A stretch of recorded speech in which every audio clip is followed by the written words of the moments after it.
Bueno, profesor, buenas noches. Estos son los materiales que voy a usar para hacer la maqueta de los pares craneales.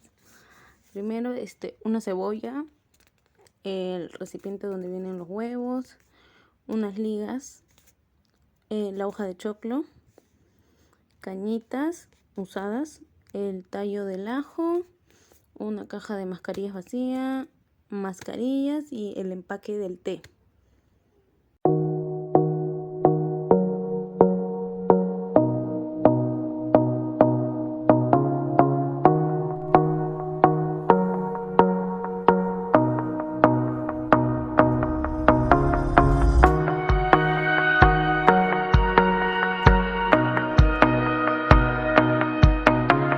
Buenas noches, profesor. Ahora le voy a hablar sobre los pares craneales. Como primer par craneal tenemos al nervio olfatorio, que es el encargado de transmitir la información olfativa al cerebro. Vamos a poder sentir los olores. El segundo par es el óptico. Transmite la información visual al cerebro. El tercer par es el oculomotor. Se encarga de inervar el esfínter de la pupila y los músculos encargados de los movimientos oculares, elevando el párpado recto superior y recto medio, el recto inferior y el oblicuo inferior. Seguimos con el nervio troclear. Tiene la función de inervar el músculo oblicuo superior del ojo. De la rotación interna del ojo hace descender al ojo. La aducción es hacia adentro y nos permite ver hacia adentro. El trigémino tiene la función motora y sensitiva. La sensitiva nos va a permitir sentir y la función motora nos va a permitir a realizar las acciones. El motor ocular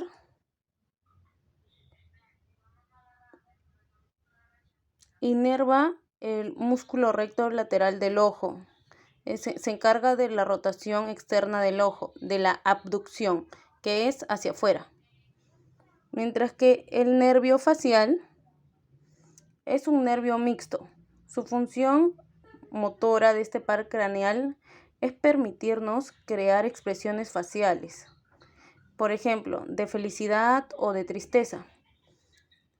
Y su función sensorial nos va a permitir sentir sabores, las glándulas salivales. El vestíbulo coclear recoge información auditiva y senestésica. Esto quiere decir que son aquellas sensaciones que también se encargan del equilibrio y el movimiento. El glosofaringeo nos permite percibir los sabores que se sienten, como el sabor amargo. Inerva la glándula parótida. Es encargada de producir la saliva y del músculo estilofaringeo, que se encarga de la laringe. El vago se encarga de la deglución, respiración, la fonación, la audición y de la mayoría de laringeos, excepto aquellos que son percibidos del glosofaringeo. El accesorio, que es este de acá, que parece escalerita, se encarga de los movimientos de los hombros. Va a inervar el esternocleidomastoideo y el trapecio. Este músculo nos va a permitir elevar los hombros. Luego tenemos al hipogloso, que se encarga de los movimientos de la lengua, de la deglución y de la articulación de sonidos. Eso sería todo, profesor. Y para realizar la maqueta de los hemisferios cerebrales voy a usar un recipiente donde va el huevo, ligas, lana, papel rojo, goma, caja de mascarilla y una cartulina.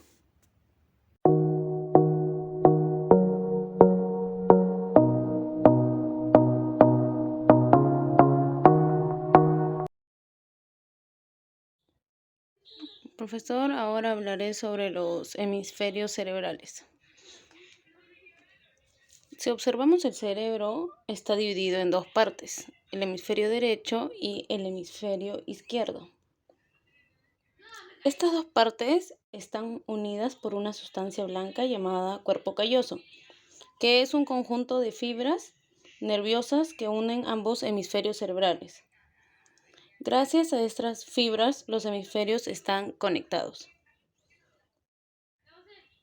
La diferencia de estas dos partes entre el hemisferio derecho y el hemisferio izquierdo son que el hemisferio izquierdo está relacionado con el lenguaje, las matemáticas y la lógica, mientras que el hemisferio derecho está relacionado con la orientación espacial, el reconocimiento de caras, la imagen corporal, la música y el arte. El lado derecho del cerebro controla el lado izquierdo del cuerpo y el lado izquierdo del cerebro controla el lado derecho del cuerpo.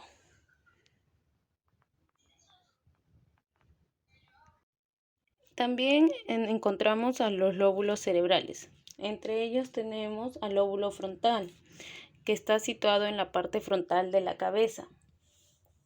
Conforman la región más afinada del cerebro. Entre sus funciones específicas están la del razonamiento, movimiento, emociones, atención y lenguaje, todo gracias al área de Broca. Es la parte que se encarga de la articulación del lenguaje. Se caracteriza por sus procesos cognitivos y de regular las emociones. Después tenemos al lóbulo parietal, que se encuentra encima del lóbulo occipital. Sus funciones son múltiples, pero la que la define es su papel de la percepción sensorial, el razonamiento espacial, el movimiento del cuerpo y nuestra orientación. Además, en esta área es donde se acepta la información sensorial. Aquí se procesa y regula la sensación del dolor, la presión y la temperatura. Gracias a esta área podemos comprender los números. Luego tenemos al lóbulo occipital, que es el lóbulo más pequeño pero el más interesante. Se sitúa en la parte cercana a la nuca y no realiza una función en concreto. Este lóbulo es como una ruta de paso donde se organizan y conectan la mayoría de procesos mentales. Es el lóbulo responsable de procesar imágenes de la visión. Y por último tenemos al lóbulo temporal. Es el encargado de procesar los recuerdos y los integra con las sensaciones. Entre sus funciones específicas tenemos la audición, el aprendizaje y la memoria. También tenemos a las cisuras o surcos del cerebro, que son la cisura de Silvio, la cisura de Rolando, la cisura longitudinal y la cisura parieto-occipital.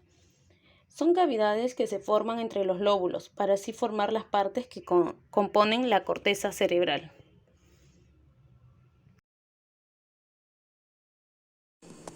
Buenas, profesor. Para el desarrollo de la maqueta de la fisiología de la visión, utilizaré un hojabón, un plumón de la cartuchera de mi hermana,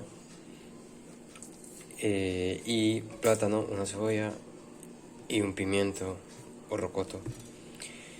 Y estos son los materiales que utilizaré para el desarrollo de mi maqueta.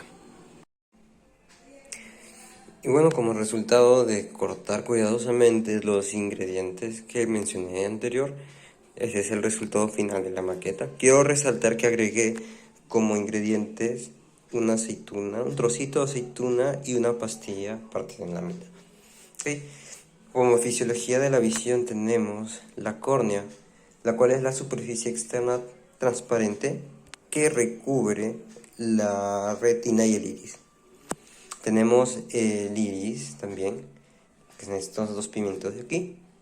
El iris es el encargado de controlar el tamaño de la pupila y además representa el color de los ojos.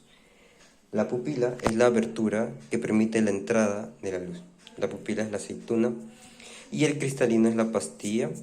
El cristalino es una estructura transparente que permite enfocar los objetos a distancia.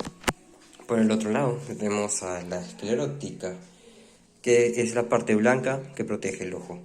El humor vitrio, que es un líquido gelatinoso, el cual mantiene la forma del ojo y además sostiene la retina. Además tenemos el nervio óptico, el cual transporta axones desde la retina hasta la base del cerebro, cerca de la hipófisis. Tenemos la retina, que es en donde se proyecta la luz, y además es donde se contienen los conos y bastones. Y por último tenemos la coroides, la cual es una capa de vasos sanguíneos, la cual conecta la retina con la esclerótica.